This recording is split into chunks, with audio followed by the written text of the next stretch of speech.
आज हम लोग करने वाले हैं Bihar board class 11th political science chapter first, जिसका नाम है संविधान क्यों और कैसे। यह पुस्तक संविधान की कार्य प्रणाली पर लिखी गई है। यह जो पुस्तक है वह किस पर लिखी गई है? संविधान की कार्य प्रणाली पर लिखी गई है। आगे के अध्यायों में आप संविधान की कार्य प्रणाली के विभिन्न पहलुओं के बारे में पढ़ेंगे। कहा गया है इस जो आगे के अध्याय में क्या पढ़ेंगे आप लोग? तो संविधान की कार्य प्रणाली के विभिन्न पहलुओं के बारे में पढ़ेंगे। हमारे देश के सरकार की विभिन्न संस्थाओं और उनके आपसी संबंध के बारे में आपको ज्ञान होगा। और आगे कहा गया है हमारे देश के सरकार की विभिन्न संस्थाओं और उनके आपसी संबंधों के बारे में आपको ज्ञान होगा। लेकिन इसके पहले कि आप चुनाव, सरकार, राष्ट्रपति और प्रधानमंत्री के बारे में पढ़ें। कहा गया है लेकिन इसके पहले कि आप चुनाव, सरकार, राष्ट्रपति और प्रधानमंत्री के बारे में पढ़ें।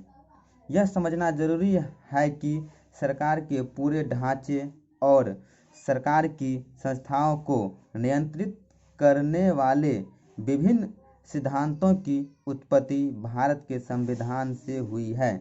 यह समझना जरूरी होगा कि सरकार के पूरे ढांचे और सरकार की संस्थाओं को नियंत्रित करने वाले विभिन्न सिद्धांतों की उत्पत्ति कहाँ से हुई है? तो संविधान से हुई है। इस अध्याय के अध्ययन से आपको निम्न बातों का ज्ञान होगा। कहा गया है इस अध्याय के अध्ययन से आपको क्या होगा? निम्न बातों का ज्ञान होगा, जो कुछ इस तरह है। संविधान किसे कहते हैं? संविधान किसे कहते हैं? संविधान समाज को क्या देता है और संविधान समाज को क्या देता है? आगे है संविधान समाज में शक्ति का बंटवारा कैसे करता है? संविधान समाज में शक्ति का बंटवारा कैसे करता है और भारत का संविधान कैसे बनाया गया और भारत का संविधान कैसे बनाया गया, इसके बारे में हमें ज्ञान होगा। हमें संविधान की क्या आवश्यकता है? आगे है हमें संविधान की क्या आवश्यकता है? संविधान क्या है? इसके कार्य क्या क्या है? समाज के लिए इसकी क्या भूमिका है? हमारे दैनिक जीवन से संविधान का क्या संबंध है? इन प्रश्नों के उत्तर उतने कठिन नहीं है जितना आप सोचते हैं। कहा गया है ये जितना भी प्रश्न ऊपर दिया गया है, इन सभी प्रश्न का उत्तर उतने कठिन नहीं है जितना आप सोचते हैं। कल्पना करें कि ऐसे समूह के सदस्यों में जीवन के विभिन्न पहलुओं को लेकर विवाद है। कल्पना करें कि ऐसे समूह के सदस्यों में जीवन के विभिन्न पहलुओं को लेकर विवाद है, जैसे किसी व्यक्ति को कितनी संपत्ति रखने की इजाज़त होनी चाहिए। कहा गया है तो किसी व्यक्ति को कितनी संपत्ति रखने की इजाज़त होनी चाहिए।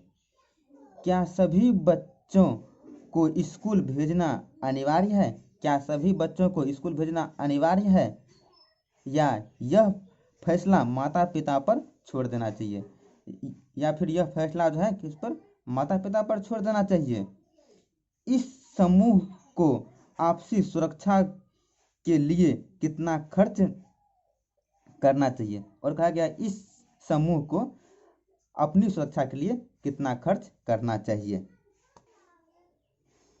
क्या इस समूह को अपने ही कुछ सदस्यों के विरुद्ध भेदभाव करने देना चाहिए? क्या इस समूह को अपने ही कुछ सदस्यों के विरुद्ध भेदभाव करने देना चाहिए? भिन्न भिन्न लोग इनमें से प्रत्येक पक्ष का अलग अलग उत्तर देंगे। जैसे कि कहा गया भिन्न भिन्न लोग इनमें से प्रत्येक पक्ष का अलग अलग उत्तर देंगे, लेकिन आपसी भिन्नताओं के बावजूद भी इस समूह को एक साथ रहना सदस्य अनेक रूपों में एक दूसरे पर आश्रित है। कहता है लेकिन आपसी भिन्नताओं के बावजूद भी इस समूह को एक साथ रहना सदस्य अनेक रूपों में एक दूसरे पर क्या है, तो आश्रित है। उन्हें एक दूसरे के सहयोग की जरूरत होती है। और कहा गया है कि उन्हें क्या होता है, एक दूसरे की सहयोग की जरूरत होती है। इस समूह को शांतिपूर्ण एक साथ रहने के लिए क्या करना चाहिए। और आगे कहा गया इस समूह को शांतिपूर्ण एक साथ रहने के लिए क्या करना चाहिए। इस समूह के लोग एक साथ रह सकते हैं यदि वो कुछ बुनियादी नियमों के बारे में सहमत हो जाए। कहता है इस समूह के जो लोग हैं वो एक साथ रह सकते हैं यदि वो कुछ बुनियादी नियमों के बारे में सहमत हो जाए। तो इस समूह को ऐसे नियम क्यों चाहिए। आगे कहा गया इस समूह को ऐसे नियम क्यों चाहिए। कल्पना करें कि ऐसे बुनियादी नियमों के अभाव में क्या होगा। अब आपको कल्पना करना है कि ऐसे बुनियादी नियम के अभाव में क्या होगा। आखिर यह नियम नहीं रहेगा तब क्या होगा। प्रत्येक सदस्य अपने को असुरक्षित महसूस करेगा। तब क्या होगा, प्रत्येक सदस्य अपने आप को असुरक्षित महसूस करेगा, क्योंकि उसे यह मालूम नहीं होगा कि समूह के सदस्य एक दूसरे के साथ कैसा बर्ताव करेंगे। और उसे यह मालूम नहीं होगा क्योंकि समूह के जितना भी सदस्य है वो एक दूसरे के साथ कैसा बर्ताव करेंगे और किसका किस चीज़ पर अधिकार है और किसका किस चीज़ पर अधिकार है। किसी भी समूह को सार्वजनिक रूप से मान्यता प्राप्त कुछ बुनियादी नियमों की आवश्यकता होती है। कहता किसी भी समूह को सार्वजनिक रूप से मान्यता प्राप्त कुछ बुनियादी नियमों की आवश्यकता होती है जिसे समूह के सभी सदस्य जानते हो। कहता है जिसे समूह के क्या हो, सभी सदस्य जानते हो, ताकि आपस में एक न्यूनतम समन्वय बना रहे। ताकि क्या हो, आपस में एक न्यूनतम समन्वय बना रहे। लेकिन ये नियम केवल पता ही नहीं होने चाहिए। लेकिन कहा गया है लेकिन यह जो नियम है वह केवल पता ही नहीं होना चाहिए वरन उन्हें लागू भी किया जाना चाहिए। और कहा गया है इस नियम को लागू भी किया जाना चाहिए। यदि नागरिकों को यह विश्वास न हो कि दूसरे नागरिक भी इन नियमों का पालन करेंगे तो उनके पास भी उन नियमों को पालन करने का कोई आधार नहीं होगा।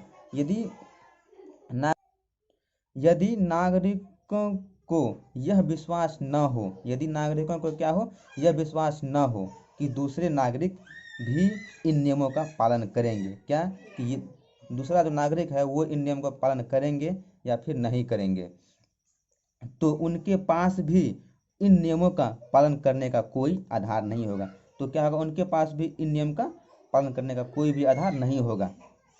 लेकिन जब यह कहा जाता है कि इन नियमों को न्यायालय में लागू किया जाएगा, अगर यह बात कहा जाता है यह जो नियम बना है इसको न्यायालय में लागू किया जाएगा, तो इससे सभी को विश्वास हो जाता है कि और लोग भी इन नियमों का पालन करेंगे। तब सभी को विश्वास हो जाता है कि जो इन नियम का पालन सभी लोग करेंगे, क्योंकि ऐसा न करने पर उन्हें दंड दिया जाएगा। और तब ये भी मन में विश्वास हो जाता है अगर ऐसा हम नहीं करेंगे तो हमें दंड दिया जाएगा।